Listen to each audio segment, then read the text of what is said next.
वो यहाँ आके दावा कर रहे हैं अपना लॉ एंड ऑर्डर को ब्रीच करोगे, you will have to face the consequences. मैं आपको कोई बात नहीं, आप अमन बनाए रखो। Let us see the record, जिसका रिकॉर्ड होगा वो अमन किसने बनाना है? जोर जबरदस्ती किसी के नहीं चलनी है। बिल्कुल, अमन माइंड किसने वन बनाना है? थिंग, मैं साफ कह दूंगा, अमन किसने बनाना है? अगर आपको ये लगता है कि जबरदस्ती करके लेट इट टेक इट्स जो यहाँ के मालिक है उनको दो ना कमीशन की रिपोर्ट। अरे भाई, कमीशन किसके किसके कहने पे आपने कमीशन बैठाया यहाँ? अरे भाई, वो असल किसने उन लोगों को पूछा आपने किसी ने? कॉम्पिटेंट अथॉरिटी ने बैठाया हुआ है, ये हमारा काम नहीं, है। वो ओनरों को पूछा। देखिए आप हल्ला कर रहे हो, ये दिस इज ऑफेंस। अच्छा, ऑफेंस है? ये ऑफेंस है, ये ऑफेंस है। कौन सा ऑफेंस है ये? गलत बात नहीं, कौन सा ऑफेंस है बताओ ना। गलत बात नहीं क्या करना। है कमीशन की रिपोर्ट? क्या करते हो? और चाहिए तो सुनो, ऐसे लोग हैं हम, दो तरह फैमिली हमारी, ये ठीक है? हम लोग मालिक हैं ये अंग्रेजी में 2014 की फेक एंट्री लगा के यहाँ पे गैर मुर्सिन की तोरी किसकी होती है? गैर मुर्सिन। गैर मुर्सिन किसकी होती है? we are working honestly। हमारे पास वो भी नहीं है अपीसमेंट का, मेरे पास मेरे पर्सनली आई हैव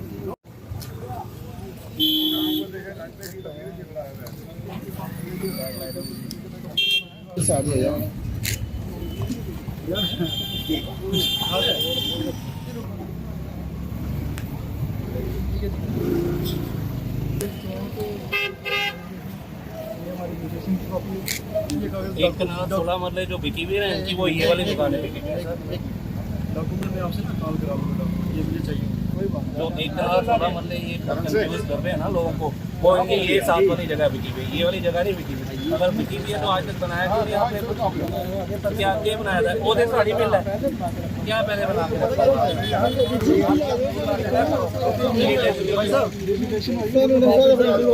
आपसे बात करना है, मुझे लगता है मैं दफ्तर चलता हूँ, वहाँ बुला लेता हूँ। नहीं, आप आपस में बात करो यहाँ। 2 कनाल 6 मरले, 2 कनाल 6 मरले एग्री हुआ। 1 कनाल 16 मरले उसमें रजिस्ट्री करते हैं मालकी जो हैं, 10 मरले बनती है। 10 मरले की रिपोर्ट में आप ये बता रहे हो कि 10 रोड जो है सड़क में दी है, ये है इसका तर्जुमा। ये आप क्यों बता रहे हो? तर्जुमा तो हमारे पास भी पूछ है, रहे हो एक तो से बता नहीं ये बताएंगे ना, वो आपकी बताओ। आपका क्या रोल है? क्यों देखना है? ये आपने देखना है। मैंने जो खरीदी हुई है ना, जो हमारे घर में, उसको देखना है। ये नंबर है जी सर, ये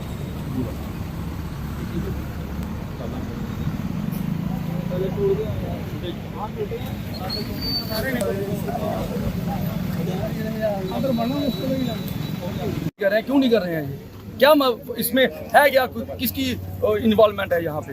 या कोई हाई प्रोफाइल लोगों की इन्वॉल्वमेंट है यहाँ पे? रेवेन्यू वाले गरीब लोगों की आवाज़ तो कोई सुनता नहीं है। आप आई दिनों देखते हो गरीब लोगों के काम नहीं हो रहे। यहाँ पे इनकम सर्टिफिकेट लोगों ने एक महीने का ऑनलाइन किया है, उनकी रिपोर्टें नहीं ये लोग डाल सकते हैं। प्रॉपर्टी डीलरों के साथ इनका पुराना संबंध है, आज का नहीं है। ये पुराने प्रॉपर्टी डीलर हैं कठुआ शहर के, आपको पता है। बिल्कुल गलत कर रहे हैं ये, हम पब्लिक के साथ, गरीब लोगों के साथ गलत कर रहे हैं। ये कौन सी बिल्डिंग का जो मसला है? यही बिल्डिंग है जो पुरानी बिल्डिंग है, वो त्रिलोचन दत्त को किराएदार होता था यहाँ पे जी, जितने भी जो थे ये सबकी हमारी है। ये कमीशन की रिपोर्ट है, कमीशन की रिपोर्ट में अथेंटिकेट प्रूफ है यहाँ पे, फिर भी बार बार कमीशन की रिपोर्ट क्यों नहीं अथेंटिकेट कर रहे हैं? जमाबंदी हमारी है, हर चीज का हमारा है, पोस्टर का कोई इशू नहीं है। मेन इशू जो है वो इस लैंड का है, जमाबंदी है, ऑनलाइन रिकॉर्ड है। आजकल ये अपनी डफली अपना राग गाई जा रहे हैं, बार बार किसी लोगों को, गरीब लोगों को हरासमेंट कर रहे हैं ये रेवेन्यू वाले। ऐसा थोड़ी होना चाहिए, हरासमेंट कोई बंदा नहीं होना चाहिए। जिसका जो हक बनता है उसको अपना हक मिलना चाहिए। जिसका कब्जा है, कब्जा मालकों का, कब्जा हमारा है, कब्जा किसका है? कब्जा ये नहीं होता। कब्जा करने के लिए यहाँ पर प्रॉपर उन्हें, अगर इनके पास कोई है अपना रेवेन्यू रिकॉर्ड है तो बताइए। हमें बिल्कुल ही बुलाया से सारा काम किया गया।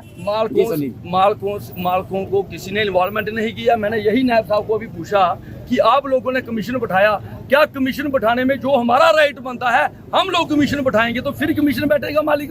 ये जो किराएदार लोग आके यहाँ पर अपनी गैर मुर्सी को दोरी करवा के जो लोग कमीशन बैठा रहे हैं, किस बिहार पर बैठा रहे हैं? ये तो जमाबंदी देखिए, अब करंट गिरदावरी देखिए, उसमें हम मालिक हैं, ये हमारे किराएदार हैं, दूसरी बात ही नहीं है।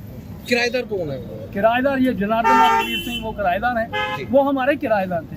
किराएदार तो कभी मालिक नहीं बन सकता, हम मालिक हैं वहाँ, हम लैंड ओनर्स हैं। इतने दिनों से क्यों नहीं बोले आप? जब कमीशन बैठा, रिपोर्ट आ गई, फिर आज आप वो ये अंदर से मेरी बात है, हमें क्या पता, हमें किसने सुनाया? देखिए ना, हमारी मालकी इंटैक्ट है और हम अपनी मालकी पे ही बात कर रहे हैं, और वो जमाबंदी में भी क्लियर है, वो करंट गिरदावरी में भी क्लियर है। तो रेवेन्यू डिपार्टमेंट का क्या लगता है आपको, किस तरह का रवैया है? रेवेन्यू डिपार्टमेंट देखिए, कोई रिकॉर्ड जो है वो तो चेंज हो ही नहीं सकता, ना वो नायब साहब कर सकते हैं, ना तहसीलदार कर सकता है, ना डिप्टी कमिश्नर कर सकता है। Record is there and record is very clear कि खाना मालकी में हम हैं, वो हमें कोई एलिमिनेट नहीं कर सकता। वो 1 कमीशन बैठे, 2 कमीशन बैठे, 4 कमीशन बैठे, कोई फर्क नहीं पड़ता हम, ठीक है ना। तो हम अपनी मालकी पे ही लड़ रहे हैं, और हम ही वो लोग हैं जिन्होंने कनालों जमीन मेरे एकड़ के हिसाब से in the interest of public जो है, हमने अपनी जमीन, ये स्टेडियम है, ये भी हमने ही दिया था। तो ये हमने डेवलपमेंट के लिए, कठुआ के विकास के लिए सबसे ज़्यादा अगर कंट्रीब्यूशन है तो वो हमारी है, वो हम लोगों की है, जहाँ पर जो यहाँ पर 6 लैंडलॉर्ड्स हैं। तो इसलिए हम ये चाहते हैं, हम एडमिनिस्ट्रेशन से भी चाहते हैं कि आप जस्टिस करें, और जिसका जो राइट है वो उसको मिलना चाहिए। दैट्स जनार्दन जी के बेटे सुनील शर्मा, ये उनके बेटे हैं, और मेरा नाम है सिद्धार्थ सिंह और इनका नाम है विक्रांत सिंह। हम रघुवीर सिंह के बेटे हैं, जिन हमारे दादाजी सरदार बिशंबर सिंह और जनार्दन जी ने यहाँ पे ये मिल लगाई थी। हमारे आज तक फादर भी हमारे बाहर नौकरियां कर रहे थे, आर्मी में थे, इनके फादर आईजी थे पुलिस में और नौकरियां कर रहे थे। हमें आज तक नहीं पता चला कि ये ज़मीनें किसने बेची हैं। हमारे फादर्स के नाम पे सारे डॉक्यूमेंट्स, हमारे दादाजी वगैरह के नाम पे सारे डॉक्यूमेंट्स, रघुवीर सिंह के नाम पे डॉक्यूमेंट्स और जनार्दन जी के नाम पे डॉक्यूमेंट्स। हमने आज तक कोई सेल डीड वगैरह नहीं की है, ना हमने कहीं पे साइन किए। हमारे फादर्स के कहीं पे साइन नहीं हुए। इवन के जो रेवेन्यू रिकॉर्ड्स हैं उन पे भी जो ज़मीनें हमारे नाम पे बोल रही हैं उन पे कोई सेल वगैरह कुछ नहीं हुई हुई है। तो ये कब्ज़े कहाँ से हो गए और ये बिल्डिंग्स वगैरह कहाँ से बन गई और ये सारा कहाँ से आ गया, नए नए मालिक कहाँ से आ गए। रिकॉर्ड्स वगैरह हैं और जो रजिस्टर्स वगैरह पुराने हैं वो तो ना जले हैं ना कुछ हुआ है, वो तो चेंज नहीं हुए हुए। उस पर गर्दोरियाँ वगैरह सारा कुछ चल रहा है, सारा कुछ इंटैक्ट है। तो ये कब्जे वगैरह कहाँ से हो गए? ये देखो, ये हमने तो बेची भी नहीं है। आरटीआई की रिपोर्ट है डीसी साहब की, और ये रिपोर्ट, और जो अभी नई कमीशन रिपोर्ट आई है डिमार्केशन की, वो एकदम मैच करती है। आप जो वहाँ से ऑफिशियल अपनी सर्टिफिकेट कॉपी ले लेंगे, आप चेक कर सकते हैं। अभी हम सारा पेपर देखते ही यहाँ पे आए हैं। ये हमारा 6 मरले की जगह थी जो बची हुई है, वो भी अभी पेपरों में दिख रही है, मौके पे है नहीं। ये सब चीज़ें यहाँ इलीगल सेल्स हुई हैं। इसका हम चाहते हैं कि गवर्नमेंट इसका प्रॉपर करे, अथॉरिटीज रेगुलेट करे इस चीज़। तो क्या देखते हैं जो अधिकारी इसमें शामिल हैं, जिस तरह से आप कह रहे हैं सेल हो गई है जमीन, तो क्या मांग करते हैं आप इंतजामिया से, क्या करना चाहते हैं? देखो, डीसी साहब ने बड़ा अच्छा इनिशिएटिव लिया कि कमीशन बिठाई और प्रॉपर अब सच निकल के आएगा। हम रेवेन्यू के साथ हैं, बिलीव करते हैं सिस्टम में कि ये प्रॉपर इन्होंने जायज़ ढंग से जांच की होगी और एक एथिकल रिपोर्ट बनाई होगी जो नॉन बायस्ड होगी।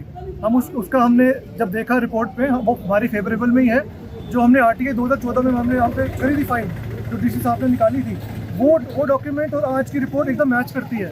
तो बायस होने का सवाल पैदा होता ही नहीं है। जैसे आपने कहा कि उनको उम्मीद है कि इंसाफ होगा, इसमें तो कोशिश करेंगे कि इंसाफ हो, जस्टिफाइड इसमें डिसीजन हो। अभी ये नॉर्मल, मैं आपको एक और चीज़ बोलूँगा कि नॉर्मल रूटीन का केस है, लैंड इशू है, डिस्प्यूट है लेके प्रॉपर्टी, तो इसको अकॉर्डिंगली प्रोसीड करेंगे। निशानदेही हमारी होगी, बाकी जो भी चीज़ें होंगी तो कोर्ट में प्रोसीड करके कोर्ट का जो भी प्रोसीजर है उसमें हम डिसीजन करेंगे। इनका ये भी कहना है कि रेवेन्यू डिपार्टमेंट में थोड़ा सा प्रेशर है, शायद कुछ पॉलिटिकल लीडर्स जो हैं इसमें इन्वॉल्व हैं।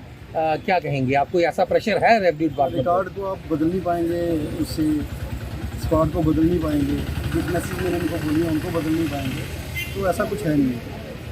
तो कब तक जो है इन लोगों को इंसाफ मिलेगा? जल्दी, मैंने आपको बोल दिया जल्दी करेंगे। अभी रेवेन्यू ने एक डिमार्केशन रिपोर्ट का फैसला और पूरी कंप्लीट करी है, और हम यही चाहते हैं कि ये चीज़ें प्रॉपर्ली सामने आए। और अभी तहसीलदार साहब ने भी यहाँ पे मौके पे आके हमें प्रोत्साहन किया कि हम इसको फेयरली और प्रोसीड करेंगे, और जो पेपर में रिकॉर्ड होगा उसको ज़मीन दी जाएगी। तो टाइमलाइन नहीं दी गई है।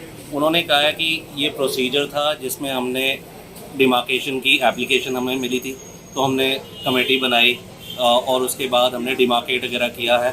आज वो मौका देखने आए थे, तो वो कह रहे हैं इसके बाद देखेंगे कि रिपोर्ट वगैरह में कोई अगर गलती वगैरह तो नहीं है, कुछ कहीं जगह कम तो नहीं हुई, कई जगह ज़्यादा तो नहीं हुई। उसके बाद उनका कहना है कि वो एक नोटिस निकाल के जो भी इन्वॉल्व पार्टीज़ हैं, अग्रीव पार्टीज़ भी और जो इन्वॉल्व पार्टीज़ जिस तरह आप बोल लीजिए, उनको वो इन्फॉर्म करेंगे, रेवेन्यू डिपार्टमेंट वाले इन्फॉर्म करेंगे। मैं चाहता हूँ कि आपके थ्रू ये रेवेन्यू को भी जाए कि इस बारी प्लीज़ इन्फॉर्म कर दीजिएगा। पिछली 3-4 बारी से इन्फॉर्म नहीं हुआ, लेकिन प्लीज़ इन्फॉर्म कर दीजिएगा। एंड वी वेरी हैप्पी कि तहसीलदार साहब ने जो हमें कहा है कि जब एक बारी वो नोटिस निकल जाएगा, आप लोगों को इन्फॉर्म करके फिर आपको बुलाया जाएगा और फिर आपसे पूछा जाएगा कि आपके क्या क्या डॉक्यूमेंटेशन वगैरह, क्या क्या डॉक्यूमेंट्स आपके पास हैं, जिससे वो वेरीफाई करेंगे कि किसकी पोजीशन है, किसकी पोजीशन नहीं है। मौके की पोजीशन फिर वो कह रहे हैं बाद में देखेंगे। और वंस अगेन हम एक डीसी साहब और तहसीलदार साहब को थैंक यू करना चाहते हैं कि वो इस चीज़ में एक पॉजिटिव अप्रोच ले रहे हैं और हम जल्दी इस चीज़ सच का फैसला वो रखेंगे पेपर्स के साथ। हमें बिल्कुल उम्मीद है एडमिनिस्ट्रेशन से कि प्रॉपर सच का साथ होगा।